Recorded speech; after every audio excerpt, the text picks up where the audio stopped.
I'm going to roll right into nutrition IBD. This is a hot topic, okay? This is something we've done it every single year in the first year course. And the reason being is because when you see an IBD patient in clinic and you get the deer in the headlights look from the patient, okay, they're going to be like, well, you just diagnosed me with, the big C word is cancer, right? Okay, you diagnosed with cancer, deer in the headlights. They don't need, you can tell them that, the sun's going to come and cure them with whatever. You can do voodoo magic on them. They're going to listen to a lick of it because they got cancer. Okay? You're going to do the same thing in IBD patients. The first patient you diagnose, you're going to tell them I have Crohn's disease. They're literally not going to listen to a lick of you say. Okay? But 2 questions they will ask you. One's going to be, how long will I be on therapy? The second one, what can I eat? Those are your 2 burning questions. I'm going to tell you your first question, it's easy because it's going to be lifeline. Okay? The second question, good luck. Okay? That's my job to help you. I'm kind of get a little bit of talking when it comes to nutrition and IBD. This is a huge passion of mine. With that one, I'm actually getting the opportunity to go to Cedars-Sinai for a year, more virtual kind of stuff, and do more nutrition training in IBD with that one. So this is a little bit more into me. Basic disclosures. I know you're going to see this slide a bazillion times. Okay, what I decided to add was a little triangle for you. All right. So where does the diet play a role? It's going to be environmental, okay? Because that's exogenous. There's something you can manipulate, something you're going to change, all right? And why does it matter? It's the microbiome, all right? This is a whole new big fancy kick of the microbiome, okay? You're all going to go to ACG and DW, okay? Let me tell you, the biggest rooms that are packed now, microbiome rooms, okay? 5 years ago, when I went to DW, there was crickets when I went to one of the rooms. Now, you can't even get in the room. You literally have to go to talk before it to sit there and get a seat for the microbiome rooms, because it's filled. They're spilling out to the outside because it's a huge hot topic. Because we don't know enough about it, so it's a big kind of conundrum. But number 2 is it plays a huge role in us. Okay, you all see it. You guys are on TikTok, Instagram, whatever nerdy things you guys do social media wise. Like I'm 42. I'm giving my age. Okay, social media is not big for me, but I see the people on TikTok on nutrition kind of stuff. But this is the big kick. Everyone's watching it. It's a big kick, and this is what IBD people look at it too. And genetics plays a big role too, but I'll tell you, environmental plays a huge role. And it's a big study. This is a study that I did with some of my European counterparts, looking at migration patterns. Okay, looking at first generation siblings or actually family members that come. So if you move, so for example, you go from the Eastern Hemisphere to the Western Hemisphere. All right, you're seeing a lot of this first-generational increase in pathogenesis of disease, more autoimmune, immune-regulating disorders. Okay, but what changes? Okay, like for example, I'll do one little line here. Okay, so if you go from Iraq to USA, okay, what's changing? Your diet's changing. Right, one of the biggest things. What do? There is no HEB in Iraq. All right, you're going to the local place and getting your food. We've been there. I've been there. There's a local shack you're getting food from down the road. Okay, the thing's butchered, hanging on from a slab. Okay, HEB, beautiful. Aisles full of stuff, processed, too good galore. So what are you changing? Your microbiome's changing. You're going from a place where different foods are. So what happens when you hear the processed stuff? Your microbiome's going to change. All right, and we're seeing that when you flip the microbiome, these patients, you're seeing a little bit higher rise in some of these autoimmune disorders, which is becoming very concerning over time with that one. Now, more environmental kind of stuff, and it's going to link to your diet too, is going to be, breast milk's a big thing. So breast milk, breastfeeding has been a big controversial thing until one of these, studies came out and really pushed it and said breast milk is very good for babies to kind of help protect them against getting IBD. Okay. Now there was always this questionable concept is, well, if the mother is eating something bad, is that going to affect the breast milk? We don't know that answer yet. Okay. When I was at Mount Sinai doing my IBD fellowship, there's a lot of stuff going on with that kind of stuff right now. Looking at microbiomes and looking at breast milk. But that's something to kind of think about too that can play a big role. Now these are like a bazillion diets that are out there. There's some of the things I can't even look at and pronounce because they're just so weird on that one. But obviously the big letter ones are the ones that people are searching. Okay, so this was a heat map that was done in one of the articles from Dr. Howe at Houston Baylor. But these are what people are searching. They're saying Google searching IBD diet. and this is what it comes up with, okay? Most ones you're gonna see, they're gonna talk to you about Atkins, keto, Mediterranean, low glycemic, there's gonna be the anti-inflammatory diet, all these diets are gonna come in, okay? Now, the big one's flexitarian. I discovered that one, that was a new one to me. I don't know what that means. It essentially means you eat less meat, more vegetables. I don't know what that, I guess that's flexitarian with that one. So that's a new one down the road. There was the, when I was at Mount Sinai, what was the other one? It was the bone broth diet. That was a big kicker for a while, until people got osteoporosis and vitamin nutrition problems. Then they stopped doing the bone broth diet with that one, New York. Good for you, New York. With that one. And you see the dietary patterns here, okay? Now, why is this important? And I'm not gonna go too much in this one, is that it's common sense. The healthier you eat, the better your disease is controlled, the more likely you're not gonna get your disease, okay? Well, that's common sense, duh. But why does that matter? Okay, so when you see this whole kind of interplay between the microbiome, the microbes, your own immune system, things do play a role here. I can't see the arrow here, but if you look at your left, so favorable stuff. Okay, so elemental nutrition diets. Okay, these are like the things in a bag that literally just have nutrients in it that taste awful. I have them. I have one on my desk. My first year fellows, you will get one. FYI, just FYI, just so you know, you will be getting one with that one. So my first year fellow get to taste them. I do taste testing with that one. They're disgusting, by the way. I never do flavor, but that's nice because it's pure elemental nutrition what you're getting. So obviously you're taking out the crap. Okay, all the fillers, all the stuff out of it. Okay, plant-based, obviously, the biggest one's gonna be the very bottom one, the omega-3s. Okay, you're looking at your fish oil. So now, what you see in the American diet, so soybean oil is big. Okay, so for example, you go to McDonald's, eat some French fries, it's soybean oil. Okay, what soybean oil consists of mostly is omega-6. Omega-6 is very inflammatory. Okay, omega-3 is more anti-inflammatory. The problem in the American diet's been now typically caveman time was about 2 to 1, 3 to 1. The omega-6 to omega-3. Typically, you want to keep the ratio very small. The American diet now is going to 16 to 1. Okay, you look at McDonald's French fries, 21 to 1. Okay, but that's because it's easy.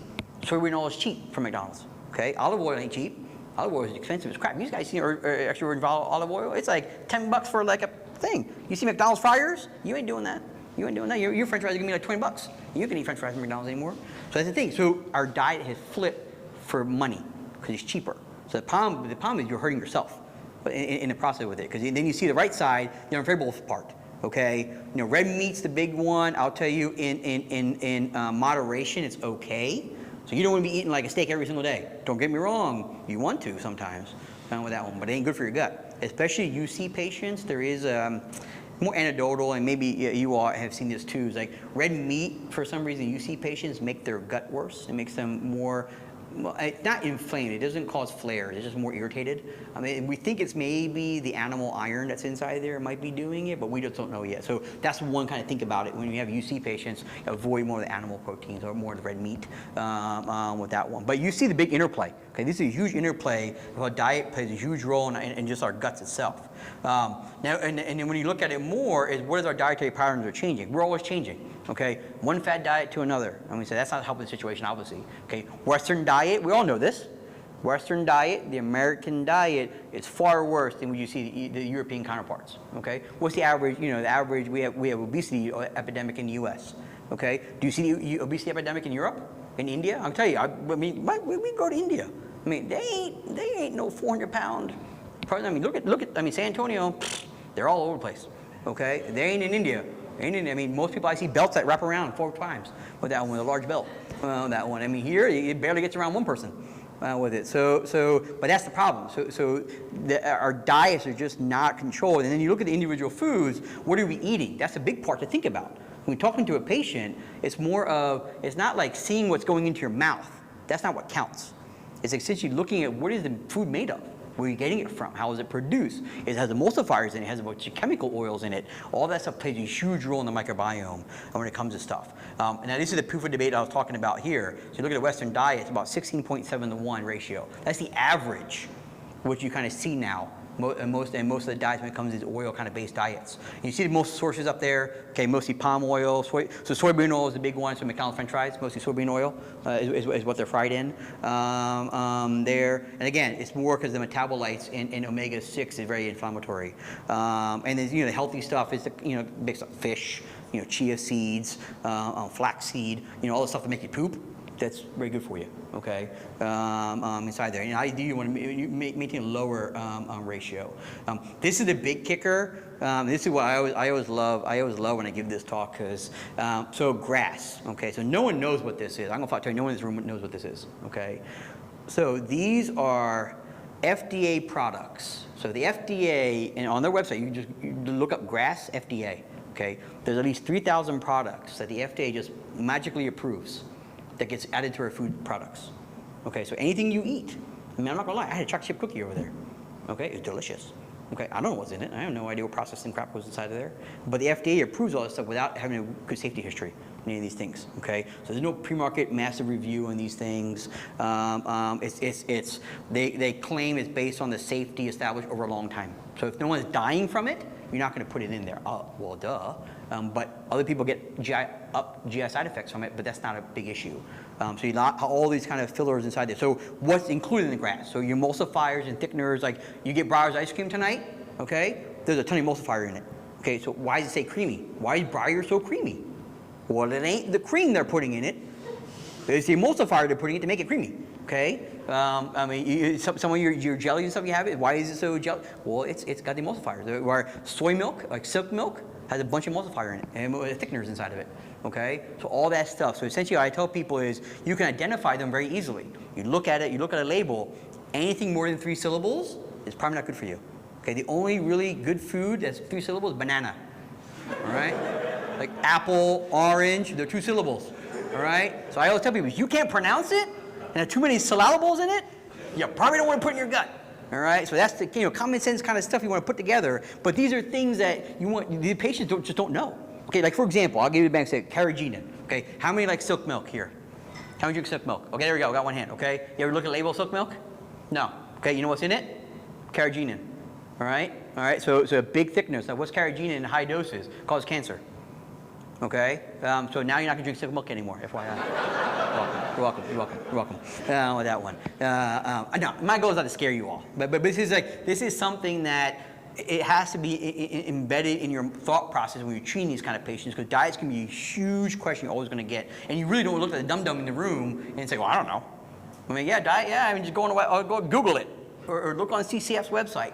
Great, you're a great doctor. Thank you. I could have Googled that a long time ago with that one. But at least having this kind of knowledge and background. And here's a way to scare you. I can scare you this way. This is even better with that one. So this is a great study. So this was published in Nature a couple of years ago. So now we can grow colonocytes on a petri dish. Okay, and essentially function like a colonocyte. Produce a thick mucus layer, and we can study it on an electron microscope. Okay, so if you look at the top, normal colon, big, thick mucus layer. Put a little bit of water in it, thins out a little bit, not that bad. Sprinkle some bacteria on it, ain't gonna go anywhere. Okay, they kind of get mixed up inside the mucus layer. All right, now the bottom, those are your emulsifiers. Okay, methylcellulose gum, polysorbate is in Breyer's ice cream. Okay, so when you look at the very bottom, you start dropping the emulsifiers on top of those things. What happens in the mucus layer? Okay, it thins out big time. All right, now look at the bacteria. Look how close they are to the blue. That's your colonocytes. All right, so now imagine somebody who has a break in their gut lining, predisposition towards IBD. Bacteria are now so close to your gut lining, they're going to get in cause IBD. Okay, that's why I scare you. You're welcome with that one. So you're not going to eat Breyer's ice cream tonight. With that one. With that one. But alcohol doesn't do that. Just FYI, so as you know. With it. But so other ones to think about here, so other emulsifier you'll see, but you'll see a lot of it. I mean, this is what you're also going to see kind of listed really on the labels. I mean, this is what you're going to see on the labels. Okay, it's more like I put some of the sources down there. So you all have the. If you didn't get them already yet, we have PDFs for all these. You can look this all the stuff up. But it's actually I'll personally tell you. I remember when I was at.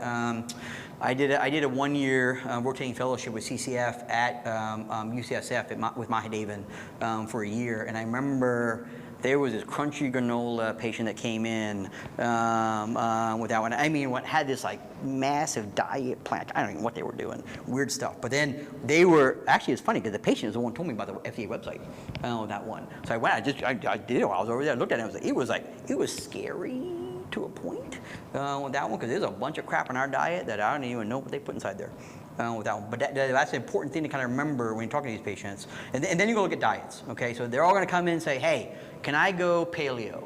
Can I go keto? Awesome, go for it, great. There's no data. These fancy fad diets, there's no data on this kind of stuff. If you look at the paleo one, so paleo, so what is it? So if people don't know what these diets are, you're really restricting the complex carbs and processed foods. Okay, you're essentially eating meat. You're like a caveman. You're essentially eating meat and a little bit more meat with some vegetables with paleo. Okay, again, it's not a bad diet from like a health standpoint because you're simplifying things. However, the data in IBD patients, we don't know with that one. So it doesn't really necessarily help the disease itself. The specific carbohydrate diet is something you guys are going to hear about. It's really been big in New York City. It's really, so it came through the Ashkenazi Jewish population up there. So there was a mother whose child had Crohn's disease and she put him on this diet. Okay, so essentially what it is you're essentially eating the most simplest carbs known to man. Okay, like Wonder Bread, you ain't eating that. Okay, you ain't eating peanut butter jelly sandwiches. All right, you're eating like essentially like glucose wafers, like every day. All right, you can't eat any smoked, canned, processed meats, nothing. Okay, so essentially you can't even eat like a nice steak at all. Period. So you're essentially eating like the most basic, like god-awful food. I tested it myself one time at Fort Hood. I lasted 3 days with that one. I had a headache every single day, with that one, because I like my milk. You can't drink milk inside there either. So it's a very, very, very restrictive diet. It has benefits in pediatric patients because you can force them to do it. Okay, in adult, good luck. I'll tell you, people want a Kit Kat, not gonna happen, or Snicker when they get angry.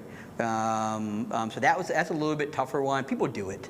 The IBD aid one's an interesting one. So you're limiting just certain things. Okay, just kind of snippets of stuff. So more of like some of the grains you take out, you go lactose free, you go low fat when it comes to meats, high omega-3, so more fish is what you're kind of focusing on mostly in that diet. So there was a case series, and after that, you get 100% improvement. However, the caveat to that case series was they enrolled 50 patients. 11 survived the diet. So they studied 11 patients that survived the diet. So obviously you can just tell that 39 patients said, hell no, I ain't doing this diet. Low FODMAPs is nice, so you all understand more about this with IBS patients, okay? So again, all the words are there, what they all stand for. So you're limiting certain kind of certain sugars in your diet, okay? So people who have an IBS, so again, remember, IBD patients have a higher predilection of developing IBS symptoms on top of it, okay? It's not uncommon. Okay, they're getting a lot of diarrhea. Is that a flare? We don't know. That's why you use biomarkers, that kind of stuff to differentiate the two of them. But if you want a dietary plan for a low FODMAP, it actually works very, very well in these kind of more functional kind of patients that come from it. And Diane CD was really the only IBD study that's been done so far that actually control for the diet. Okay, so you just came at UPenn. That's actually a very, very well done, planned out study. So they're getting more clinical symptoms, okay? So essentially gave patients for a couple months, they shipped them food. You actually got the Mediterranean diet, or you got the specific carbohydrate diet. That's all you got. And that's all you legitimately had to take, theoretically. That's all you had to take, okay? Now, if you snuck a Snicker or Kit Kat, they're not gonna know with that one. But again, they controlled they controlled at least the diet portion of it. They showed after about 6, it didn't change the overall disease pattern. Like the calprotectins, the CRP didn't really change much, but people felt better. But again, it was equal. So specific carbohydrate Mediterranean diet were equal as they felt. However, sustainment, if you look at an adult, sustaining a specific carbohydrate ain't gonna happen for a lifetime. Mediterranean is more sustainable. So the recommendation now in Crohn's disease is that you kind of push people more to the Mediterranean diet. It's kind of what you push more of those patients to. Now, best diets, okay, like I kind of went through it before. There's no magical one. Now, you're gonna get big questions on patient gets admitted, acute flare, comes in patient, what do you do with their bowels? Let them eat, not let them eat. That's gonna be a big debate you're gonna have. I'm gonna tell you, if the gut works, you use it. Okay, even if they have a flare, use it. You can still use the gut, because the gut's your best thing to use. When you start going outside the realms like TPN, that kind of stuff, when it causes more complications to the patient. But number 2 is gonna be, you're actually denuding the gut of its actual nutrients. So you actually cause them more problems. So even if they're flaring, you don't put them on bowel rest. Okay, unless you're going to scope them next day, it's the only time you do it. But otherwise, you're feeding them. Literally, my patients come in and they get flares, man, they're eating, most times they do high protein, they do more protein shakes. I'm a big believer in protein. So remember, what's your extracellular matrix made of? Okay, collagen and protein. all right? So if you lack that, how do you rebuild your walls? You can't rebuild it. Okay, so I'm a big believer in more high protein, adding some collagen inside there too, like collagen supplementation. I'm actually a big believer in that too, with that one. So when they get admitted, they typically get like, BID or TID protein supplements, like whether they Boost, Ensure, or whatever they can tolerate. Where at BAMC, they actually were able to make protein milkshakes for them. They kind of do it with that one. They add more calories there too. Now the TPN, that kind of stuff, you're going to look at like, really malnourished. They're coming in like cachectic, like a mother, like 90 pounds. Like they just look bad. Albumins like in the crapper. Outpatient. Okay. The data inpatient-wise, using acute TPN pre-surgery, the data really doesn't support any benefits in them. Okay, because the number would make it look nice. So you can get the albumin to go up to 3 from 2.5 with TPN. Awesome. That doesn't mean that patient truly is at albumin 3. You're supplementing them. So that's all the TPN lab you're getting inside there. So those kind of patients, typically you just kind of suck it and just go through it with the surgery and end up getting an ostomy typically. Because when you start getting albumin less than 3, anastomosis becomes a problem. You get a lot of breakdown anastomoses. So a lot of them will actually end up doing more of an ileostomy until the nutrition gets better, then they'll go back in there and take it down with that one. So that's something to kind of think about when you talk to your surgeons. Like I told you, enteral nutrition, it's nice for the pediatric patients. And adults, it just doesn't taste good. And again, when you start mixing with stuff, you can limit the use of enteral nutrition with that one. Again, still big questions that still remain is that, what is it in the gut that's causing the problem? I don't know. We did the Human Genome Project, okay? So we mapped the DNA, okay? Now the next project, what they're doing now is mapping the whole gut microbiome, okay? Now remember, what's the gut made of?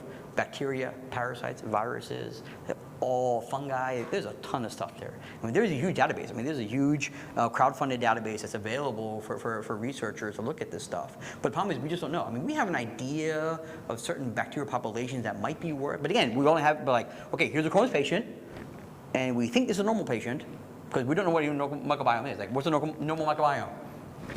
I don't know. Like, I don't have IBD. Am I normal? Dr. Thomas and Dr. Shukla don't have IBD. Are they normal? Like, I don't know. Their diets are different than mine. So no one knows what a real normal microbiome is. So we can't even surmise of what's causing problems. So I think that's a big debate that's out there too. Now, particular foods exacerbating, leading to onset disease, we don't know that one either. Now, stricturing patients, obviously, they're a problem. Like, you don't want to give stricturing patients a big old piece of broccoli because they'll be in the ER. Okay, so I always tell them patients, you're going to know, is the best question you're ever going to ask a strictured patient with acute obstruction, what'd you eat? Literally, and they'll tell you, it was a broccoli. I go, see, I told you. I had multiple patients at Fort Hood. Literally, you asked the question, you ate your broccoli, didn't you? Yeah, I couldn't stand it. I had to eat it.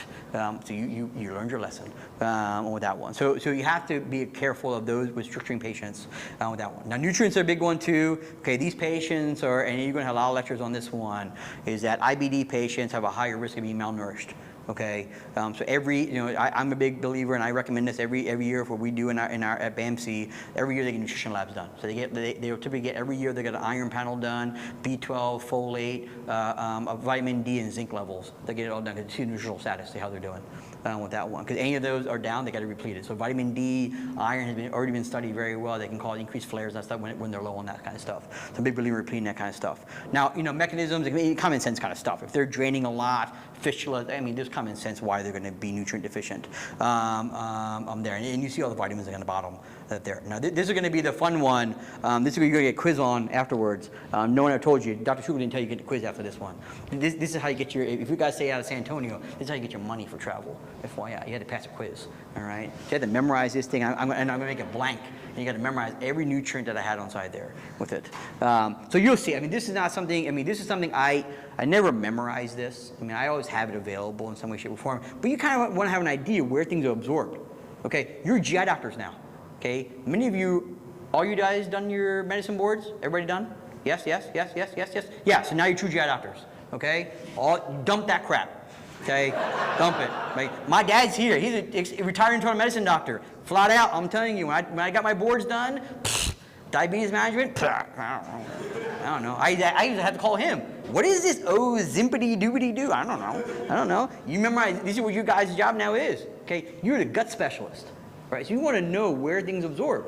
Okay, so in Crohn's, when you get ileal resection, what happens? Your addict vitamins are going to get lower. A, D, E, K, vitamin B12, like all those are going to get lower. Your bile acids are where it absorbs. You're going to get some biliary diarrhea because bile acids absorb in that area. Again, you got to know these kinds of things. Iron, where's iron? Mostly proximal small bowel. But it's not a distal small bowel, it's proximal small bowel. So there must be some sort of absorption problem happening at the proximal small bowel, or they're dumping it because they're so inflamed, microscopic bleeding's happening inside there. So you still always see the micronutrients and kind of circulation there. So this is a slide I always put up with my fellows and kind of see and have an idea. You kind of want to have an idea where things are going. Again, it's not an easily diagnosable thing, okay? You know, we don't have really good measures of it. I mean, there are calculators, there's all these fancy things like nutritionists can do. Okay, I mean, I'll tell you, and you're Jack Lang, you don't have those calculators, you don't have that kind of great stuff. Basically, my thing is always going to be is how is their diet, how they're feeling, and the BMI is really kind of the marker I typically use, and the labs are really they're basically going to use really kind of in a simple kind of clinical sphere of how to do it and using their histories and serial weights. Again, your replacement options there. I mean, these are not right. I mean, this is like again medicine 101 at the very bottom. But your goals are a little bit different. So IBD typically vitamin D above 30, B12 typically above 300 is kind of what you're looking at your targets for these patients. And then for the iron, I'm preferential more IV. Okay, so Crohn's patients, remember, absorption is going to be limited, so I always prefer the IV method. It's also faster. Plus, I mean, anyone who's ever taken oral iron pills, they suck. Okay, I mean, the constipation, I mean, just miserable. With that one, IV iron, 2 infusions, how when I say bye, you're good to go with that one. Other kind of stuff to think about. So you're always going to have the ones that you're going to have some of your special people coming in there. So I don't want the poison that they're selling me. I want some natural stuff. Awesome. I'll give you some data on some complementary stuff. So I'm not a big proponent, and they may speak differently, on their kind of platforms. But I don't believe in using anything outside of like complementary kind of stuff. Like I'm a big believer. I always seeing those therapies, but I also use complementary medicine a lot too. Okay, so I'm not a disbeliever in that stuff. But going completely away from, unless you're on an elemental diet. I mean, literally, you're religiously on an elemental diet and doing well. Have at it. Great, use diet as your treatment. But that's what I tell you, most times, most people fail. Because by the time they come in and they fail the therapies, they're going to be in the OR. You get a consult in the ER is what you're going to get with that from these people. But there is data on curcumin, so turmeric, okay? Typically 2 grams a day. Is ideal.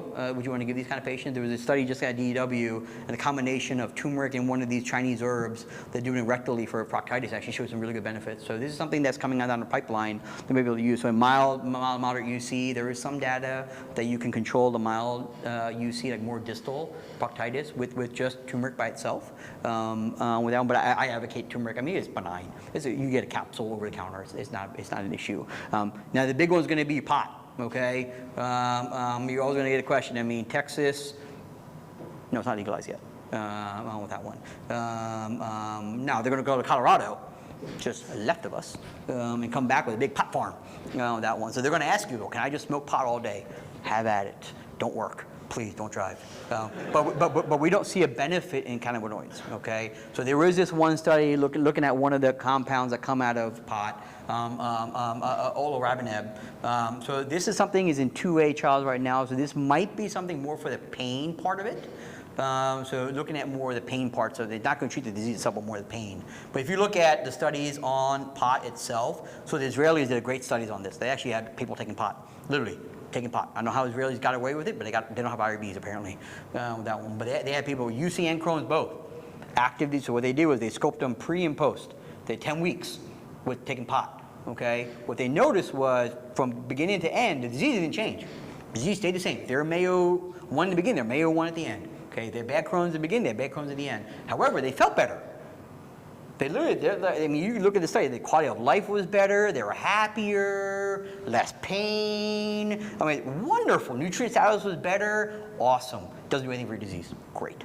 Okay, so it's not there. CBD oil is the big debate. CBD oil, the anti-inflammatory effects of CBD oil, great for seizures, not necessarily for IBD.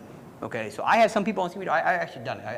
I recommend people get on CBD oil more for like the secondary effects of the disease, like the bloating, the nausea, some of that kind of supertutorial kind of stuff. With that one, I actually do recommend CBD oil. But I actually do recommend the CBD oil that's like 100% derived. Okay, so there's very few places. If you ever go to like a CBD or like a CBD shop, most of them they're not CBD oil. They're actually a combination of hemp and CBD. Okay, so hemp doesn't have those benefits.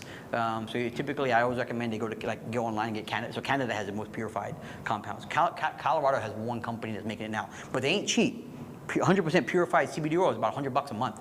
Okay, typically 1 or 2 drops a day on your tongue with that one. Like the CBD water, CBD, that kind of stuff, CBD gummies, they're mixed. I mean, there's like literally probably about 20%, 30% CBD oil inside. The rest is hemp oil, which is cheaper with that one. So be careful when you tell patients about CBD kind of stuff to be available of it. Probiotics is gonna be your big question you're gonna get. I'm gonna tell you, if you haven't gotten questions yet already as first year fellows, you're gonna get tired of it after third year fellowship. Okay, and as me as staff, it's still the pain in the ass, the question. What probiotics be better? Because I have no idea. There's so many across the board. I mean, the 2 up there are nice, a VSL-3 prescription strength in patients who just had a pouch done. If they take 3 months of it, there is a decreased risk of pouchitis within a year, okay? But it's not cheap. Okay, this is refrigerated, high-level VSL-3. It's about $1,000 a month, okay? And prescription-wise, it's very hard to get for insurance companies to approve it. So that's something there. The E. coli Nissel is something that my mentor at Mount Sinai, Dr. Colin Bell, and some of his colleagues have used in Europe. Okay, so this is a small bacteria that you typically see mostly in the ileum, that they actually show that some benefits, and you see some of the data there. They actually had a trend towards benefits in this patient. So that's something, but again, you have to literally go online and buy from Europe and ship it from Europe. There. But again, overall probiotics aren't the ideal kind of thing. So to sum it up, what do I eat? No clue. So I literally spent 20 minutes wasting your time with that one, because I still don't know. I don't know if I'll tell you. I have no idea. With that one. But I mean, but you can break it down to the people. Okay, so UC patients, essentially, they can really eat anything. That's obviously the healthy side. Okay. Because UC, remember, it's all colonic. There's really little to no absorption in the colon, except some nutrients on the right side and water mostly on the left. Okay, so drink a lot of water for UC patients. Bread and meat, like I said, a little bit irritating, but not the best. But they can eat whatever. They can eat gluten. They can eat whatever, because it's not a problem. Gluten's all proximal small bowel with that one. So most UC patients actually don't have a problem with diet. But I don't tell them that you can eat Whataburger every single day, and that's not the answer. Okay, it's still going to cause problems. But they still need to be a healthy diet. The obstructive one, like I said, the Crohn's patients, you can subsegregate your Crohn's patients. Okay, Crohn's, stricturing, obviously none of the cruciferous stuff, none of your low residue. If they like vegetables, boil them down, like boiled spinach, which tastes disgusting. But if they want green, there you go. Okay, so they got to boil it down, steam it down. I mean, literally, essentially it's mush, because you want it to pass through those strictures. Peel your fruits, so any fruits that can be peeled, like apples, peaches, pears, they got to peel the skin and then eat the fruit, because the skin is not absorbable. Without corn, peanuts, anything that you can anything you eat that can see same thing come out, you probably don't want to eat that. Okay, so it's common sense kind of stuff. That one again, the IBS stuff I taught for FODMAPs. So here's like a plan that I give some of my pages as an example. Okay, here you go. Here's a nice meal plan you can think about. Okay, to kind of keep it there. Like breakfast could be some of those things, like an egg, some flaxseed.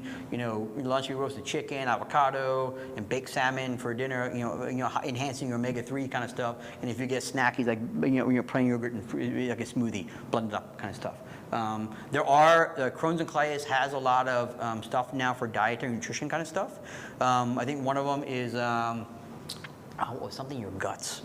Spill your guts. Okay, if you just Google spill your guts in Crohn's and colitis, there's actually a great thing for patients. So it's algorithmic based. They say, are you in a flare, yes or no?